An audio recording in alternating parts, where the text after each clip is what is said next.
नमस्कार दोस्तों, स्वागत है आपका हमारे YouTube channel the earth classes में। मैं आपको सामान्य विज्ञान का परमाणु संरचना हमारा टॉपिक चल रहा था, उसी परमाणु संरचना टॉपिक में कुछ दो तीन छोटे छोटे टॉपिक्स हैं, उनके बारे में मैं आपको आज बताता हूँ। तो देखिए, इसमें सबसे पहले हमारा जो टॉपिक है वह है हमारा नाभिक।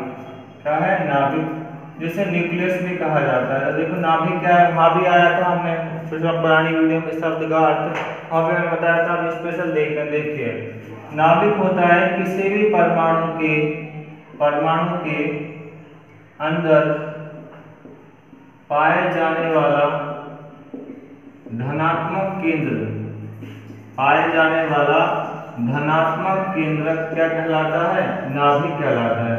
कोई भी परमाणु है, उस परमाणु के अंदर पाए जाने वाला धनात्मक केंद्र क्या कहलाता है? नाभिक कहलाता है। ठीक है भाई, किसी परमाणु के अंदर पाए जाने वाला धनात्मक केंद्र क्या कहलाता है? नाभिक कहलाता है। दूसरी बात, इस नाभिक के अंदर प्रोटॉन व न्यूट्रॉन कण पाए जाते हैं।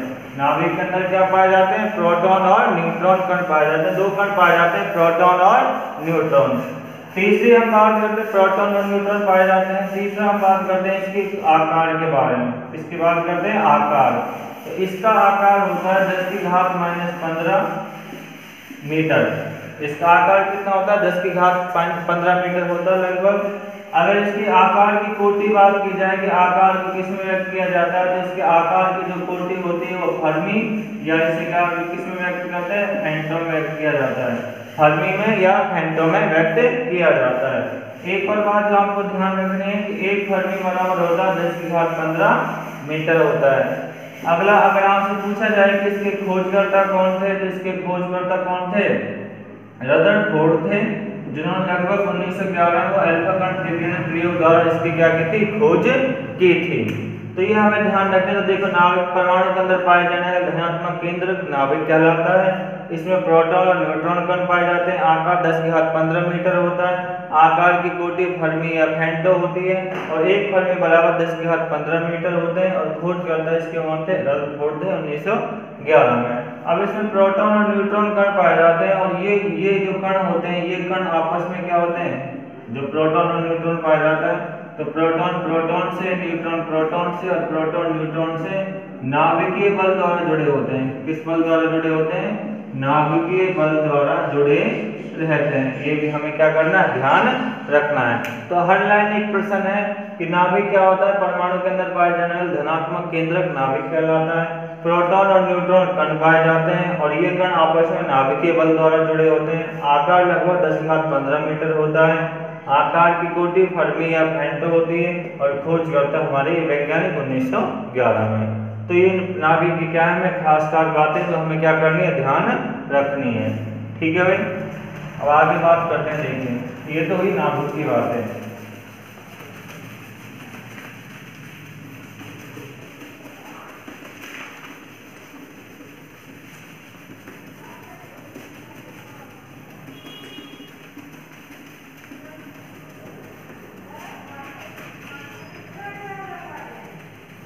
अब देखिए, नेक्स्ट है हमारा परमाणु क्रमांक। ये भी आपने सुना था, उस पुरानी वीडियो में मैंने आपको बताया था कि परमाणु क्रमांक क्या होता है। देखो, परमाणु क्रमांक को हम किससे व्यक्त करते हैं? जेड से। कैपिटल जेड, बड़े जेड द्वारा व्यक्त किया जाता है।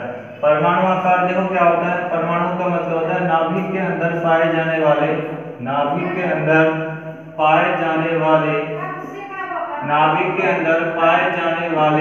प्रोटॉनों की संख्या। नाभिक के अंदर पाए जाने वाले प्रोटॉनों की संख्या क्या कहलाती है? परमाणु क्रमांक कहलाती है। कोई भी नाभिक है, उस नाभिक के अंदर जितने प्रोटॉन पाए जाते हैं उसे क्या कहा जाता है? परमाणु क्रमांक कहा जाता है। और एक और बात आपको ध्यान रखनी है, जो उदासीन परमाणु होते हैं, कौन से परमाणु? उदासीन परमाणु है, जिनके ऊपर धनावेश और ऋणावेश नहीं पाया जाता। उन परमाणुओं में प्रोटॉनों की संख्या किसके बराबर होती है? इलेक्ट्रॉनों के बराबर होती है। जितने प्रोटॉन होते हैं उसमें क्या पाए जाते हैं? उतनी संख्या में क्या पाए जाते हैं? इलेक्ट्रॉन्स पाए जाते हैं। तो ये हमें क्या करनी है? ध्यान रखनी है। और हर तत्व का, हर परमाणु का परमाणु क्रमांक क्या होता है? फिक्स होता है। चाहे आप इसे किसी भी क्लास में कहीं पर भी पढ़ सकते हो। ठीक है भाई, तो ये आपको यहाँ से क्या करना है? ध्यान रखना है। नेक्स्ट देखते हैं अब एक और तीसरा टॉपिक। छोटे छोटे टॉपिक्स हैं जिनसे भी कई बार पेपर में सवाल पूछ लिए जाते हैं, जब हमें क्या करना है? ध्यान रखना है। नेक्स्ट टॉपिक है हमारा परमाणु द्रव्यमान या द्रव्यमान संख्या, या इसे क्या कहते हैं, द्रव्यमान संख्या।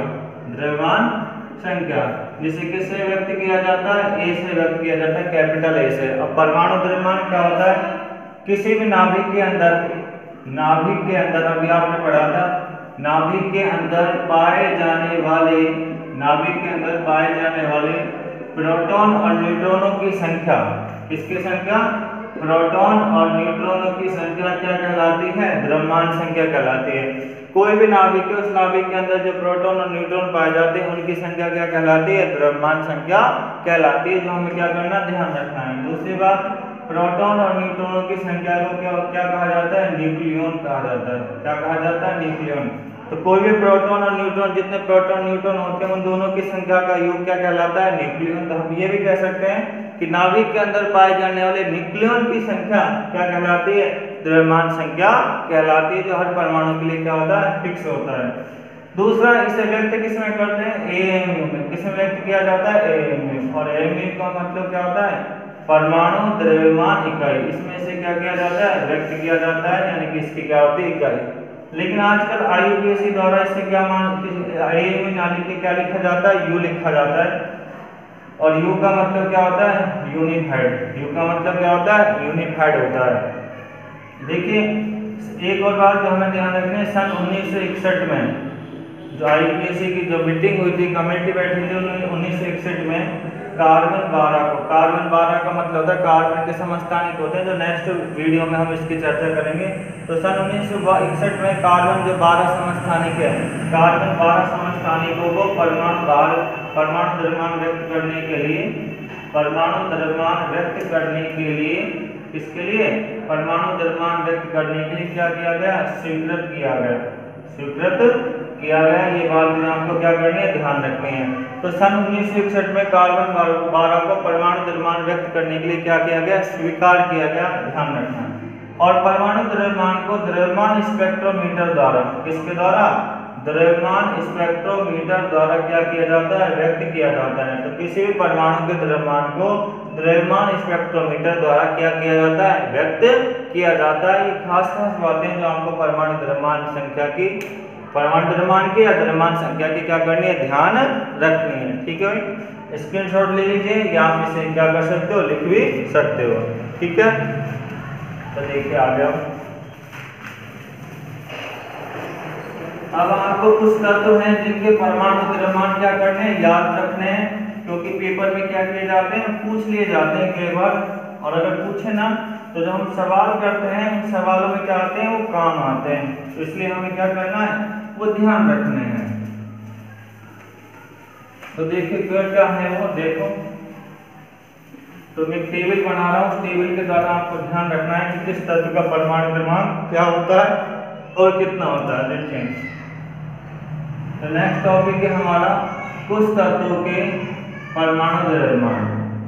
क्या लिख रहा हूँ मैं, कुछ तत्वों के परमाणु द्रव्यमान। हाँ तो मैं लिख रहा हूँ जैसे हाइड्रोजन है, हीलियम है, कार्बन है, नाइट्रोजन है, ऑक्सीजन है, और जैसे बात करते हैं सोडियम है, मैग्नीशियम है, क्लोरीन है, फास्फोरस है, सल्फर है और कैल्शियम है। मुख्य जो हमें क्या करना है, ध्यान रखना है। और ये द्रव्यमान, इसका 1 होता है, इसका कितना होता है, 4, इसका 12 होता है, इसका 14 होता है, इसका 16 होता है, इसका 23 होता है, इसका 24, इसका 35.5 होता है, इसका फास्फोरस का 32 होता है, और सल्फर का कितना, फास्फोरस का 31, इसका 32, और पोटेशियम इसका कितना होता है, पोटेशियम का होगा जैसे कि 19 है, 19 दूना 38 और 36, और कैल्शियम का कितना होता है, 40 होता है,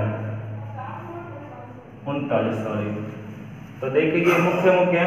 अगर इनके परमाणु द्रव्यमान की बात है, इसका 1, इसका 2 होता है, इसका 3, इसका 4, और इसका 7, इसका 8 होता है, इसका 11, इसका 12, इसका 17, इसका 15, इसका 16, इसका 19 और इसका 20 होता है। ये तो है इनके परमाणु द्रव्यमान, ये इनके प्रतीक है, और ये इनके क्या है, परमाणु द्रव्यमान है, जो हमें क्या रखना है, ध्यान रखना है। कई बार ये क्या होते हैं, पूछ ले जाते हैं कि सोडियम का भाई परमाणु द्रव्यमान बताइए, तो 21 होता है, कैल्शियम का बताइए 39, सॉरी कैल्शियम का 40, पोटेशियम का बताइए 39 होते हैं। तो इनके प्रतीकों की चर्चा भी हम आगे करेंगे जैसे हमारी बढ़ता जाएगा। टॉपिक समय है तो उस समय हम परमाणु तत्वों की बात करेंगे, तो वहाँ पे डिटेल से बताएंगे किस तत्व का नाम किस प्रकार से किया जाता है। फिलहाल आपको ध्यान रखना है ये तत्व है, ये परमाणु क्रमांक है और इनके क्या है द्रव्यमान, परमाणु द्रव्यमान है, जो आपको क्या करना है ध्यान रखना है। लिख लीजिए, स्क्रीनशॉट ले लीजिए आप इसका। देखिए अब नेक्स्ट चर्चा करते हैं। अब कोई भी तत्व है या कोई भी परमाणु है, उस परमाणु को देखो व्यक्त प्रदर्शित करने का या दर्शाने का विज्ञान में क्या होता है, एक तरीका होता है। क्या तरीका होता है देखिए भाई, वो कौन सा तरीका होता है जिसके द्वारा हम किसी तत्व को व्यक्त कर सकते हैं। देखिए किसी तत्व को निम्न प्रकार हम क्या कर सकते हैं, निम्न प्रकार दर्शा सकते हैं, निम्न प्रकार दर्शा सकते हैं। कैसे दर्शाएंगे देखिए, किस प्रकार दर्शाएंगे देखो, मान लीजिए x है, यहाँ ऊपर a लिखेंगे, यहाँ लिखेंगे z। x तो होता है तत्व और a क्या है, होता है हमारा द्रव्यमान संख्या। क्या होती है द्रव्यमान संख्या, जो हमने हाल फिलहाल में भी पढ़ी थी। और ये हमारा क्या होता है परमाणु क्रमांक। क्या होता है परमाणु क्रमांक होता है। ठीक है भाई, जैसे कार्बन है ये 6 है, ये 12, तो ऊपर वाली संख्या ये तो है 1, इसको दर्शाती है 1 को। नीचे वाली संख्या z को, और ये बीच वाला जो अक्षर है किसको दर्शाता है, प्रतीक को। तत्व का क्या है, प्रतीक को दर्शाते हैं। ठीक है भाई, तो हमें ध्यान रखना है, इस प्रकार से लिखा मिल जाए तो आप समझ जाना, ऊपर वाली संख्या द्रव्यमान संख्या, नीचे वाली परमाणु क्रमांक है, और ये इसका ये क्या होता है प्रतीक होता है, जो हम आपको क्या करना है ध्यान रखना है। ठीक है भाई, अब आगे देखिए एक सवाल लेते हैं, सवाल के द्वारा समझते हैं किस प्रकार से हमें इलेक्ट्रॉन, प्रोटॉन, न्यूट्रॉन क्या करने हैं, निकालने होते हैं। तो देखो बहुत ही आसान सा सवाल है, और ऐसे सवाल कई बार छोटे छोटे सवाल पूछ लिए जाते हैं पेपर में, तो हम किस प्रकार से याद करते हैं। देखो जैसे मान लीजिए क्वेश्चन है, मैंने लिखा यू का मतलब होता है यूरेनियम, इधर लिखा मैंने 92 और इधर लिखा 235। तो यूरेनियम 92 235 में आपको क्या ज्ञात करना है, मैं आपको ए का मान ज्ञात करो भाई, पी का मान ज्ञात कीजिए, एन का मान ज्ञात कीजिए और इलेक्ट्रॉनों की संख्या ज्ञात कीजिए। ऐसे कोई सवाल पूछ लिया, देखो कैसे करेंगे। तो ऊपर वाली संख्या मैंने आपको बताई थी, ये क्या ए को दर्शाती है, ए बराबर क्या हो गया 235 हो गया। ठीक है, ये वाला क्या हो गया जेड, तो जेड बराबर कितना हो गया 92 हो गया। ठीक है भाई, आपने मैंने आपको अभी सूत्र बताया था, ए बराबर होता है प्रोटॉन और न्यूट्रॉनों की संख्या क्या कहलाती है, ए कहलाती है। और जेड क्या होता है, पी होता है। जेड का मतलब क्या होता है, प्रोटॉनों की संख्या क्या कहलाती है, जेड कहलाती है। जेड बराबर क्या होता है पी, तो हम एन निकाल सकते हो, तो एन निकालेंगे तो पी को इधर ले जाएंगे तो ए माइनस क्या हो गया पी हो गया। ए कितना हमारा 235 है, पी कितना है हमारा 92 है, तो इसमें से क्या कर दिए लेस कर दिए, 5 में 2 हो गया 3। अब यहाँ बचा कितना 13, 13 में से 9 गए कितने हो गए 4, और यहाँ बचा कितना 1। ठीक है भाई, तो हमारे पास n का मान कितना आ गया 113, 143 n का मान आ गया। तो अब भाई हमारे पास a का मान आ गया, n का मान आ गया, और सवाल में क्या पूछा था p का मान पूछा है, तो p तो कितना ही ये p का मान आ गया हमारे पास। जितना z है उतना क्या होता है p, और मैंने आपको बताया था उदासीन परमाणु में जितने p होते हैं उतने क्या होते हैं n होते हैं, तो n और e भी कितने होंगे हमारे पास 92 होंगे।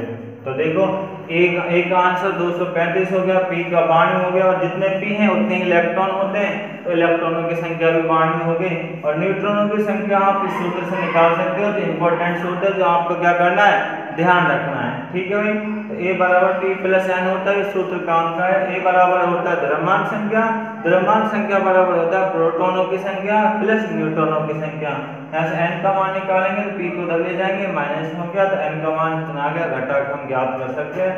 तो किसी भी सवाल में आप इस प्रकार से क्या ज्ञात कर सकते हो, इलेक्ट्रॉन, प्रोटॉन और न्यूट्रॉनों की संख्या क्या की जा सकती है, ज्ञात की जा सकती है। तो छोटे छोटे इस प्रकार से प्रश्न आपसे पूछे जा सकते हैं, जो आपको क्या करने हैं ध्यान रखने हैं। ठीक है भाई, एक और सवाल लेते हैं, देखो किस प्रकार से, ऐसे ही आप उसमें भी क्या कर सकते हो ज्ञात कर सकते हो। देखिए कैसे ज्ञात कर सकते हैं आप उसमें भी, ऐसे सवाल है कई, तो उसे भी आपको क्या करना है ध्यान रखना है, कई बार क्या होते हैं पूछ लिए जाते हैं। ठीक है भाई, तो देखिए जैसे ही मान लीजिए आपके पास सामने लिख दिया C12, इसमें आपको A का मान, P का मान और E का मान बताना है। ठीक है, तो कैसे बताएंगे देखिए, तो A तो हो गया इसमें 12, Z बराबर क्या हो गया C, और Z क्या होता है P, तो जितने P है उतने क्या हो गए इलेक्ट्रॉन होंगे, तो 6 इलेक्ट्रॉन हो गए। अब आपको किसका न्यूट्रॉन का मान ज्ञात करना, तो A बराबर क्या होता है P प्लस N होता है, तो n बराबर क्या हो गया p, n बराबर क्या हो गया a माइनस p हो गया भाई। a कितना है हमारा 12 और p कितना है हमारा 6, तो 12 में 6 गए तो कितने होंगे 6, तो न्यूट्रॉनों की संख्या कितनी होगी 6, तो प्रोटॉन भी 6 हो गए, इलेक्ट्रॉन भी 6 हो गए और न्यूट्रॉन भी क्या हो गए 6 हो गए। ठीक है, तो आपके इस सूत्र की सहायता से, तो ये सूत्र जो हमारे लिए बहुत इंपॉर्टेंट है, तो इस सूत्र की सहायता से आप क्या ज्ञात कर सकते हो, इलेक्ट्रॉन प्रोटॉन और न्यूट्रॉनों की संख्या क्या कर सकते हो, ज्ञात कर सकते हो। ठीक है भाई, तो इस प्रकार ये सूत्र हमारे पूछे जाते हैं। तो आज आप ये जो मैंने आपको बताया बहुत इंपॉर्टेंट है, तो आपको ध्यान रखना है कि नाभिक किसे कहते हैं, परमाणु क्रमांक किसे कहते हैं, द्रव्यमान संख्या किसे कहते हैं, किसके द्वारा व्यक्त की जाती है। तो ये सूत्र जब हम सवाल करते हैं इस प्रकार से, उन सवालों में क्या आती है, काम आती है, उन सवालों में क्या आती है, काम आती है। ठीक है भाई, तो आज के लिए हम इतना ही पढ़ेंगे। आगे नेक्स्ट टॉपिक हमारा रहेगा समस्थानिक, संबारिक, समन्यूट्रॉनिक और सम इलेक्ट्रॉनिक, उनके बारे में क्या होगा, पढ़ा जाएगा। ठीक है भाई, तो आज के लिए इतना ही, धन्यवाद। मिलते हैं नेक्स्ट वीडियो में नेक्स्ट टॉपिक के साथ, तब तक देखते रहिए द अर्थ क्लासेज। और कोई समस्या हो तो कमेंट्स बॉक्स में लिख सकते हो। धन्यवाद।